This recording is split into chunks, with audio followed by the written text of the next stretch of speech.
That will never be a pretext for there to be a mandate of COVID shots for kids. And remember, take down the CCP. Thank you. Yes, the vote passed 15-0. John Fetterman's going to appear with you today in Pennsylvania, but there haven't been that many candidates campaigning with you. Why are That's not true. There have been 15. Nobody wants to campaign with the sitting president of the United States. Steve Bannon is set to get sentenced either like right now or very, very soon. The CDC came out with new recommendations on getting the shot for kids. Ron DeSantis says no. All that and more coming up on this episode of Daily Caller Live. My name is Jobob. Thanks so much for tuning in. Daily Caller Live starts right now. 2, 1. Here we go.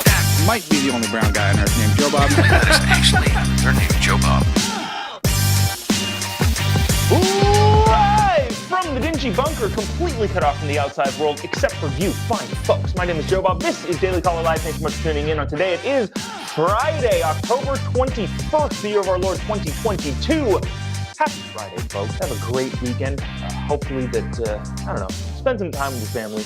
Get away from the politics stuff, especially in this silly season of midterms. But not right now. Not right now. We're going to talk about politics because I think it's fascinating. I wanted to get to this first because I feel like this is a fascinating story, but not really even story necessarily. It's just a fascinating twist and turns of how political norms kind of shift depending on who's in office, who's running for office, who wants who's in office to support who's running for office. What I mean by that is, generally speaking, during the midterms, the president of the United States, whoever party he or she is a part of, goes and campaigns all over the country for Senate seats, congressional seats, governor seats, everywhere. Campaigns all over the place. That is not the case for one Joe Biden. He was asked that question among many, not on the tarmac, at the White House lawn before he got onto Marine One and flew to Pennsylvania. But there's a lot of candidates out there that don't want the president to come to their rallies. And even if he does come, he doesn't speak at the main rally. He just kind of goes to the reception area with the big donors and then talks to the donors in a closed off session where the media is kicked out. And it's a really interesting thing. Now, the reason is obvious, and I feel like all of us here together know why he's not asked to speak at more events. It's because he can't speak. That's just what it is. That's just the reality of the situation.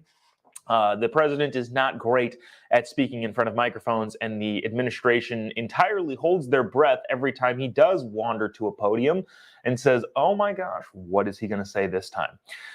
But as Joe Biden was leaving for Pennsylvania, he was asked that. So this is a very short clip, but got two really interesting things condensed into this short clip. He's asked about, hey, what's up with you not campaigning as former presidents have? And then he gets asked an abortion question, which just confused everybody. Again, not to just hammer Biden all the time, but the dude is a nail ripe for hammering. So check this out. We'll talk about both of the comments in here in this short little clip. Maybe we'll play this thing twice just to kind of reiterate stuff. Oh, also, if you haven't already, I'm looking at a couple thousand of you watching via Facebook, YouTube, Twitter, Getter. Just hit the little like button if you would be so kind. It really, really does help us out. Really appreciate you doing that. And then also the little share button, or let us know in the comment section, why do you think Joe Biden is not making anywhere near the amount of appearances that the current president usually makes for people running for office in his or her party? I don't know. Just a thought. Check this out, and then we'll discuss on the other side. John Fetterman is going to appear with you today in Pennsylvania. John Fetterman's going to appear with you today in Pennsylvania, but there haven't been that many candidates campaigning with you. Why are more? That's not true. There have been 15. Count, kid, count. Okay, and are there going to be even more? Yeah. All right. We just got to pause it there. All right. Again, this is halfway through this clip. There's another question right after this that you've probably seen. That was interesting. I had forgotten that he said, no, there's been 15. There's a lot more people running for office. There's 32 senators running for office, Democrats. There are, I think, close to 30, maybe even half of the governor's races are up. There are 435 congressional seats. So there's over 500 something races currently being run that are big time races that Democrats are involved in. And Joe Biden says, no, I've been campaigning all over the place. I've done at least 15. Okay. All right. Again, there's about 500, maybe more. 15 is not a huge percentage of that number. It's about 3% of 500, I think, if I'm doing the math in my head really quick. So that's interesting. You know what? And before we get to the abortion thing, because I do want to spend a decent amount of time on that, maybe not decent amount of time, maybe this is a good time to jump into this opinion piece from the New York Times, this guy named David Brooks, who kind of interesting guy here. I've read quite a bit from him, but sometimes he gets it, and sometimes he's a little bit off on why things are happening. This is a fascinating thing. He's talking about the polls in the midterms. I'll just go ahead and read through here and add some comments where I feel like it's appropriate. This is, again, from an opinion piece from the New York Times by, again, David Brooks. Democrats had a golden summer. The Dobbs decision led to a surge of voter registration. Voters handed Democrats a string of sweet victories in unlikely places, Alaska and Kansas, and good news in upstate New York. The momentum, however, did not survive to the fall. Over the past month, there's been a rumbling across the land. And the news is not good for Team Blue. In other words, the Democrat side. In the latest New York Times Siena College poll, 40% of likely voters said they planned to vote for Republicans for Congress, and 45% said they planned to vote for Democrats. Democrats held a 1-point lead last month. So what is that, a 5-point flip? Not good, again, for Democrats. And again, this is in the New York Times of all places. Now, the caveat here is that I don't quite understand why they're polling nationally for congressional races, considering Congress, it's Republican versus Democrat generally in most cases, but at the same time, a lot of the stuff is made up by local issues. Like congressional people they're elected to represent 700-something thousand people in a local area. So a lot of local issues really, really play a factor in those elections. And I don't understand why you would poll the entire populace when really it's boiled down to that locality. Anyways, that being said, they do poll the entire country, and that is a big flip.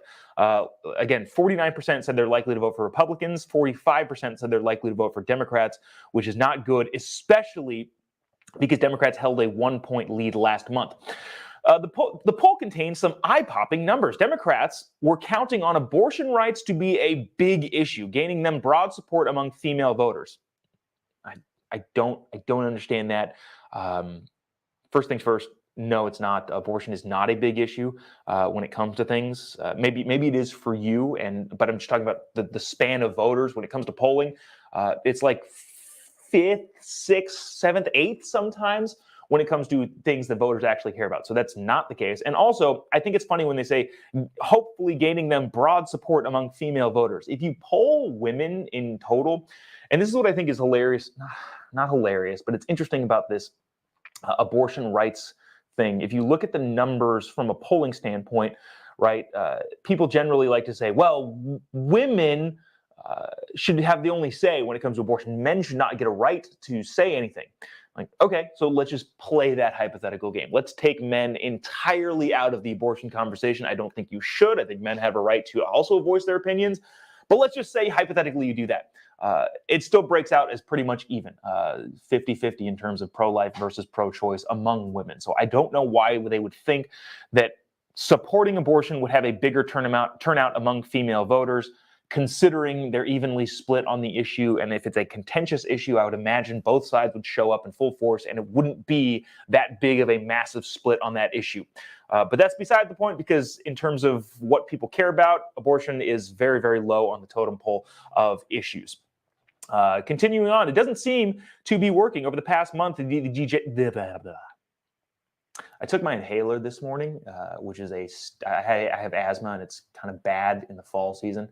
And it's a steroid, so it gets you going. And I also had a cup of coffee, so I'm going a million different directions at once. I'm trying to go too fast, and my mouth can't keep up with my brain at the moment. So anyways, pardon the reading snafus. Over the past month, the gender gap, which used to favor Democrats, has evaporated. In September, women who identified as independent voters favored Democrats by 14 points. Now they favor Republicans by 18 points. What? In a month, independent female voters went from 14 points D to 18 points R. That is a huge flip. And independent voters are really the only thing that, I don't want to say they're the only thing that matter, but they're the only thing that matter. Independent voters, if you're not aware of this, are really the only target demographic in terms of winning elections, right? In a lot of ways, if things are going relatively okay, which it's not for Democrats at the moment, you can generally count on the registered Democrats and registered Republicans to show up for their team. And generally speaking, those are pretty evenly split in even the most contentious of spaces. California being an exception and New York being an exception, Democrat registration is much higher in those places. In a lot of places, it's between 10 points of a difference. So you can count on them to show up, and basically the entire election hinges on convincing independent voters which side they should go to. But that is a massive flip. Losing, what is that? 32 points? That's huge in a month. Republicans lead independent voters overall by 10 points. Whoa. Now, this is where I think this opinion piece starts to go off the rails a little bit. He starts getting into some of the reasoning. He says, to understand how the parties think the campaign is going, look at where they're spending their money. He hasn't gotten to that reasonings part yet. As Henry Olsen noted in the Washington Post last week, Democrats are pouring money into House districts that should be safe. Do I want to go on a political tangent here? Yes. Okay, so just to explain some of this sort of stuff, when you have contentious seats, the RNC and the DNC and the DCCC, the Democratic Congressional Campaign Committee, the DCCC, Democratic Congressional Campaign Committee. Okay, sorry. Those are all big pools of money, right? They have probably billions, but definitely hundreds of millions of dollars at their disposal. Now, where that money gets spent is a fascinating strategical analysis. If that money has to go to seats that they generally would think that are safe, that means they don't get to go to contentious spots. For example, Arizona is a pretty good example. Kerry Lake is running against somebody, Hobbs? Is it Taylor Hobbs? I forget who the Democratic candidate is. But I think Democrats took Arizona for granted for a long time and now are probably going to be spending a bunch of money in the state of Arizona, which means that money is being allocated over there instead of other races around the country where they could have been more beneficial or made more of an impact. So when he's talking about just look at where Democrats are spending their money, it's a huge actual strategic analysis of what's going on. Generally speaking, in districts and areas that were considered safe, and also this happens on the Republican side too, but Republicans are scrambling less than Democrats right now to try and keep up with the polling. So we're, I guess, focusing on Democrats right now. But when you talk about where money is being spent, that is a huge indicator of where the party thinks they're vulnerable. If they're spending money in, like for example, Nancy Pelosi is going to win her seat in San Francisco by, 30 points, because she always does. She's been in there for 1,000 years and doesn't seem to be leaving anytime soon. If for some reason the Democratic Party spends $10 million in Nancy Pelosi's seat, something has gone terribly, terribly wrong. And that's what they're seeing. Obviously, Nancy Pelosi is just an example, but that's what they're seeing across the 435 congressional seats, the 30-some Senate seats, and the, 25-some governor seats. So anyways, when talking about money being spent, sorry for the tangent rambling, but that I feel like that's important to know in terms of how money gets spent into different locations. Let's see. They're spending monies in House districts that should be safe, places that Joe Biden won by double digits in 2020. Politico's election forecast, for example, now rates the races in the California's 13th district and Oregon's 6th district to be toss-ups. Those are very, very blue city or blue congressional districts historically. 2 years ago, Political had those seats won by 11 points and 14 points respectively. Now they're a toss-up. This is a problem for the Democrats. This is where he starts getting into the reasoning where he starts to go a little bit off the rails. He said, I thought the child tax credit expansion would be massively popular and could help create Democratic governing majority. Wrong. It turned out to be less popular than many anticipated, and there was little hue and cry when it expired. Which I'm glad. I'm actually happy that the country said, yeah, I don't know why we're giving money to people who just have kids. That's all they did. Not providing anything to the economy. They just have kids. I'm glad that went away. Good thing. Great. And then he goes on to say, maybe voters have a built-in uneasiness about income redistribution and federal spending. You don't say. You don't say. He also goes on to talk about Democrats have lost on crime, and they also have failed to register Hispanics. Hispanics have massively leaned toward the Republican Party. I would say the reasoning for that is a lot of Hispanic Latino culture is based in family values, and while historically they've been part of labor unions and have voted Democrat for a long time, the wokeness of the Democratic Party that seems to be leading the party in the direction that they don't like has caused them to go, yeah, I don't want my kid's kindergarten teacher telling them that they could be a walrus if they would like. And I don't think that jives with the heavily Catholic Hispanic/Latino population. So there's that. Lastly, he goes on to say, it could be that voters are overwhelmed by immediate concerns like food prices. You don't say. It could be. You know what? I hadn't thought of that. Maybe that is the case. It could be that voters are overwhelmed by immediate concerns like food prices. That's a shock to me. You know why? Because food isn't a necessary thing that people need to sustain themselves. It's just kind of a fancy product that sometimes people use and it's discretionary. You don't need food. Of course, that's sarcasm. Yeah, that's going to be the issue. And for some reason, it still continues to baffle me that a lot of people in your elite mainstream media are just shocked by, you know what? Maybe voters are convinced more by the rising cost of food or gas prices. Look, we do okay, my wife and I, and that's not a humble brag at all. It's just food prices. Like, we have to buy food. And I, for the longest time, just, got mostly what I wanted at the grocery store, unless it was way overpriced. And if that case, I just wouldn't get it. But, we got what we needed. I was shocked the other day when I got this box of mixed greens that we use for salads that was like $2.39. I remember it being $2.39 for I don't know, the last 5 years. And it's $5 now. You think that might possibly be something that's convincing voters to go one direction or another, Mr. New York Times? It also could be that voters become so cynical and polarized that scandals and corruptions just don't move people much anymore. What a thought!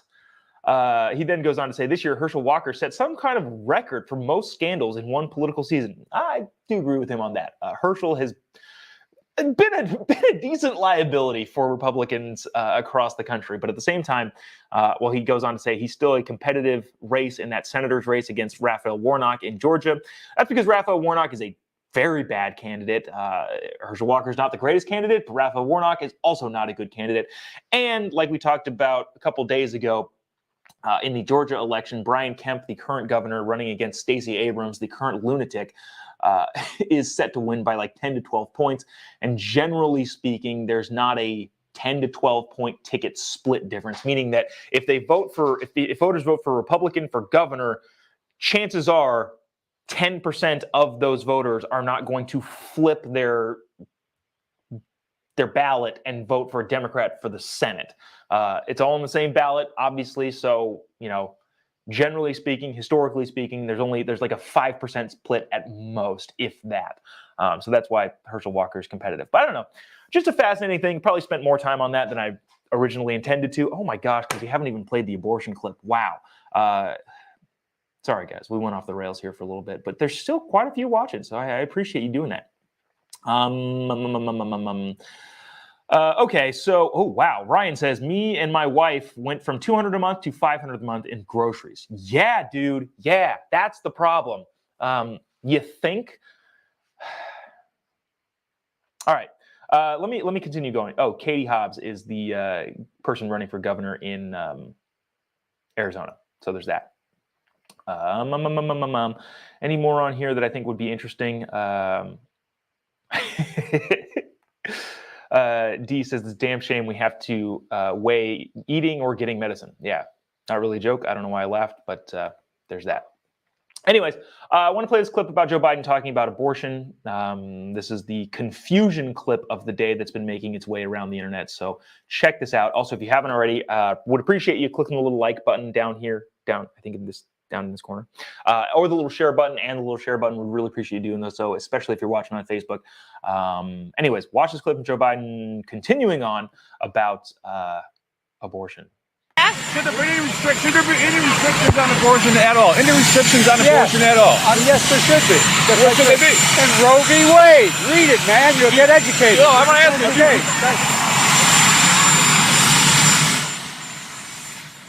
All right, so Biden taking some questions as he's heading to Marine One.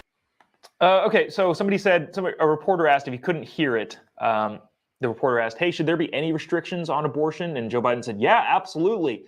And then he said, Roe v. Wade, read it, man, get educated. Okay.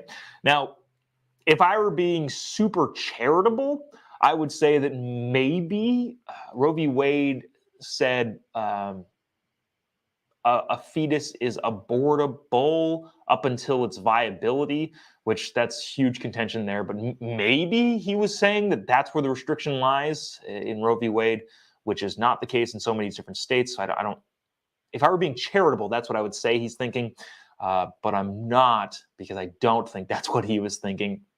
And he just kind of went off and decided, all right, I'm going to jog towards the helicopter at this point. And honestly, okay,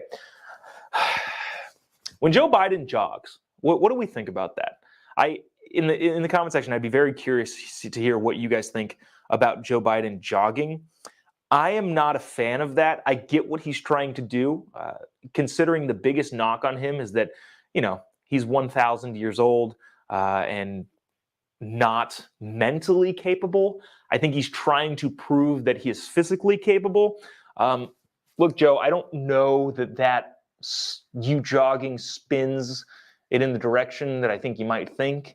And whatever added bonus it gives you, I don't think it's worth the risk on the international scale. Because again, I get what he's trying to do. He's trying to say, I'm young and virile and therefore can jog to the helicopter. But dude, if this guy trips and falls just from a geopolitical standpoint, an international politics standpoint, I do not like the way that looks to other countries. Because there would need to be people helping him up. What if he breaks his hip? There's so many things that I disagree with Joe Biden on policy and everything, but at the same time, I'm an American first, and I want the United States to look strong on the world stage, or at least as strong as we can look. And I don't think that calculating Joe Biden falling is okay.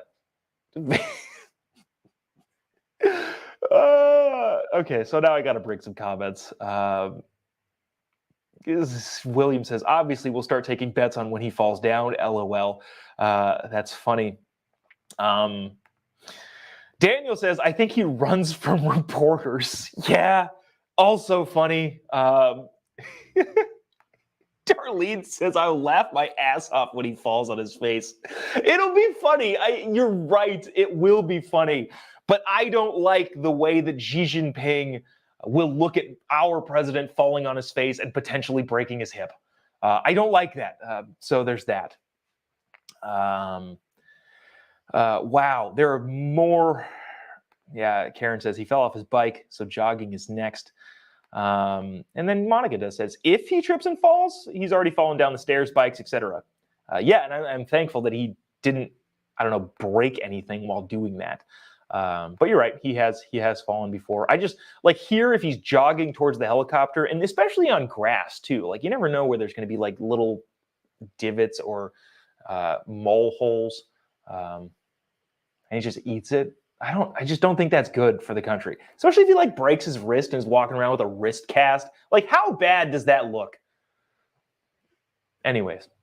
Holy cow, we didn't really get to any of this stuff. All right, well, hold on. So we got to get to this because I feel like this is important, and I really, really appreciate some comments going on in here based on this. Like, what do you guys think about this? Yesterday, and you probably had heard some of this. Geez, we're not even going to get a chance to. In the comment section, if I'm rambling on politics stuff and strategy, I like that stuff a lot, but I will ramble incessantly. So somebody let me know in the comment section, hey, stop, because I feel like this is an important thing to get to. So yesterday, the CDC board or whatever they are voted, was it yesterday? It might have been late Wednesday night, but they voted to recommend that kids get the COVID shot as a part of their vaccine measure in order to attend school. Now, that has obviously been met with a lot of ridicule and I don't know, people have some thoughts. I'd like to hear your thoughts in the comment section.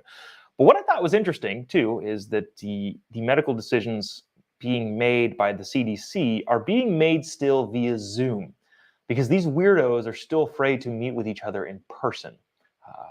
I feel like that's an underlying storyline that not a lot of people are paying attention to. They're just kind of saying, wow, it's crazy that they are doing X, Y, Z. And yes, I agree. That is crazy. But it's also crazy that they're still doing this over Zoom. And voting this way. This is how the vote took place. This is like 6 seconds of saying it's 15-0. We won this thing. Let's just watch this again. The main thing I'm looking at here is weirdos on Zoom still. Like go meet in person, right? Check it out. Yes. And Lee, no conflicts. Yes. This vote now passes with 15 yeses. Dude, go ahead. Look, there's still okay. So the people voting on this, look at this. If you can still see this, the lady all the way at the bottom, 2 over from the left, is still wearing a mask on Zoom. Who? Why? What? Like why? I don't get it. All right, so that's that. And 0 no's. Yes, the vote passed 15 zeros, or 15 for, no against. Excellent. Thank you.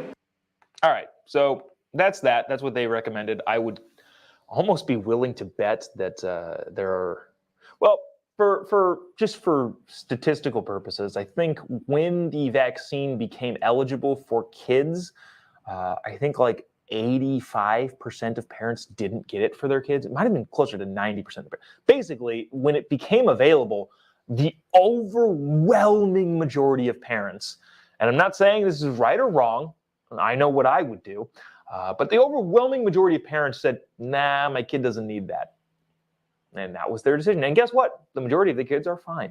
And that tends to be the case there. So, I don't know what that looks like if states decide to go the route of mandating the COVID shot for going to school. There's already been a huge move to private schools or charter schools. I don't know what that looks like, and for me, I'm not a parent yet, but we're working on it.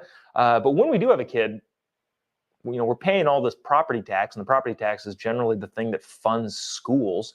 And if we're also going to have to pay for a private school for our kids to go to, I don't know that if there's a bunch of people like us who are taking their kids out of public school, but still paying for public school in addition to private school. I don't know how that changes the landscape of the voting populace when it comes to, elections 10 to 15 years down the road here, especially if the trend continues to go away from public schools and into private schools. It's going to be fascinating to see where the money ends up going if the public schools are forced to shut down because of lack of enrollment. Will be fascinating. Anyways, this is a clip from Ron DeSantis, governor of Florida, upon getting the news of the CDC saying, well, vaccines should be mandated for kids at school, maybe. Anyways, check this out. Here's DeSantis. Rock and roll. kids to the immunization schedule in the state of Florida, that will never be a pretext for there to be a mandate of COVID shots for kids. That is the parents' decision. That is not something that is appropriate to be mandated in our schools. And so that's the law that I signed into law last year because we saw where this was going, and it's something that we'll continue to uphold and make sure that that's the case. So I know a lot of parents have been concerned about that. Just know that in Florida, we're going to protect your prerogatives, and we'll continue to do that. Yeah, so there's that. DeSantis saying, who cares? Good luck. They can tell us what to do, but we're not going to listen to them at all. A lot of people wow, really, really, really adamant on this comments section here. Ryan again with another hilarious comment. People wearing the masks on the Zoom meeting. Got to protect the computer from viruses. Hilarious. Deb says, color us shocked. Not funny. Harvey says these emergency powers need to end so should all the unconstitutional vaccine mandates. A lot of people would agree with you there. And also, I think we announced, Monday, Gavin Newsom announced that the COVID emergency in California would finally be coming to an end in February of next year. So there's that. 2023, finally, after 3 years of emergency, everybody panic all the time. Nobody's safe. The COVID emergency will end in California. Darlene pointed out there's like 3 or 4 of them with masks. Yeah, I didn't see that. Maybe I think they had their masks down or something. Yeah, crazy, silly gooses over there. And then this is a big point too that Jeff brings up that I think is a valid point. He said a lot of people can't afford private school. And I don't know what you do there. So I don't know what you do there. Let's see. So there's Well, we're gonna save. Shoot, we didn't get to Bannon. Does anybody on Twitter right now know if Bannon got sentenced or what that sentence looked like? I haven't seen anything come through on here. If you don't know this story, Steve Bannon didn't cooperate with a subpoena. It did. Hold on. Speaks out of sentence. Shoot, I'm looking right now on Twitter. Does anybody? Let me know in the comment section what happened to. I request probation. I'm not seeing why. Why can't I see? Oh, okay. Breaking news: former Trump strategist Steve Bannon sentenced to 4 months of prison on each count of contempt. Will stay the sentence pending appeal if it's filed in timely fashion. $6,500 in fines and 4 months in prison for Steve Bannon. We'll probably have some more fallout from that. Who knows if he actually serves it, or I don't know. But basically, he wasn't cooperating, and in the comment section too, agreeing with that. 4 months in prison. So that just happened right now. So I don't know. Maybe we'll bring up this Chiron for the few seconds that we'll talk about this. But he got sentenced today, and wow, did I spell sentence wrong? Oh, geez. Let's not talk about that then. Steve Bannon in front of the courthouse today gave some talking. That's pretty much it. There's nothing huge there. This will be interesting. This will be interesting to see how the public responds to this sort of thing, especially given the fact that a lot of the country thinks that a lot of these probes were not done in good faith, and therefore Steve Bannon denying to meet with them was also just kind of like I don't believe that these are real, and therefore decided to not participate in them. Jody says, for what exactly?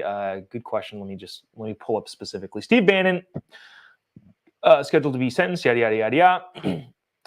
He was convicted of defying a subpoena for the House panel investigating the January 6th event at the U.S. Capitol. So he was subpoenaed by the January 6th. Was it the committee? It was the committee. He was subpoenaed and didn't show, and therefore was found guilty of defying a subpoena from the House, which has turned out to be a clown show, and is now getting 4 months in prison. Again, politically, I don't actually know how this plays. I think a lot of the people polling would show and ratings would show, didn't really care at all about the January 6th committee. So if they're putting people in jail for not showing up, again, I think that's the law. Like you do have to comply with House subpoenas, and I'm not saying you should or should not comply with that sort of stuff, but I would imagine that given that nobody cared about that, just from a rating standpoint, I don't know. That'll be interesting to see how the populace agrees with that. A lot of people, like Darlene says, bullcrap. John says fascism. Yeah. Who knows? Who knows how the population is going to deal with that, how that's going to affect people politically. I would bet $1 bajillion that there are going to be ads circulating in especially Trumpy districts, encouraging them to vote by saying Steve Bannon was sentenced. Steve Bannon is going to prison for whatever he's going to prison for. So, all right, that's it. We'll talk about the student loan thing Monday, maybe. Didn't have time today because we talked too much about, and by we I mean me, rambled on too much about the political wranglings and that big opinion piece in the New York Times. So appreciate you tuning in and sticking around. There was a couple comments that I wanted to get into. There's some people on YouTube that I feel like are new to what I'm doing, because I feel like the YouTube audience has grown like substantially in the last like 3 days. I think we gained like 15,000 subscribers on YouTube. And so I feel like there's a lot of YouTube people who don't quite understand what's going on this show, which is just kind of a dude rambling about the news and making jokes about it. So if you're new on YouTube, first of all, welcome. Thank you for joining us. But at the same time, yeah, I've got a perspective on things and also try to be at least fair to it. And being fair does not mean bringing on comments that are stupid like this. Some guy named Dr. Wolfstar. Thank you, Dr. Star, for participating and commenting, saying when we were talking about the vaccine stuff, he said, majority of kids are on TikTok. Parents are idiots. What's your point? First of all, you spelled TikTok wrong. And second, we don't generally denigrate people. So you're saying 90% of parents that didn't get their kids vaccinated are idiots. Okay. If you'd like to believe that, go ahead. There was an Abe Lincoln quote that I've been referencing quite a bit that I'll read for you right now, especially given that particular comment there. Let me see if I can find it. Oh, I'm not going to be able to. The bottom line is I don't generally like to call people dumb and idiots on this show. If you've been watching for a long time, you've known that. I am going to find this now because, it's Friday and nothing going on here.